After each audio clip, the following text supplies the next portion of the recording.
wetu wa kijamii @KUTV News Kenya.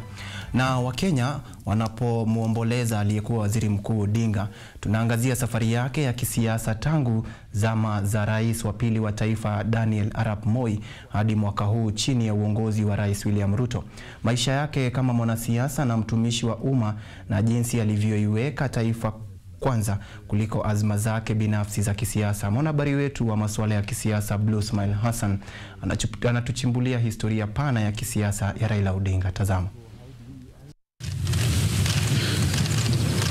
Raila Odinga aliyekuwa waziri mkuu wa pili wa Kenya alikuwa gwiji wa siasa nchini. Tangu siku za Nyayo hadi siku za Hasla, Raila Odinga alikuwa simba aliyengurumisha serikali. Hadi kufikia wakati wa kufariki kwake, Raila alikuwa bado angali anashikilia ushawishi mkubwa katika siasa za Kenya.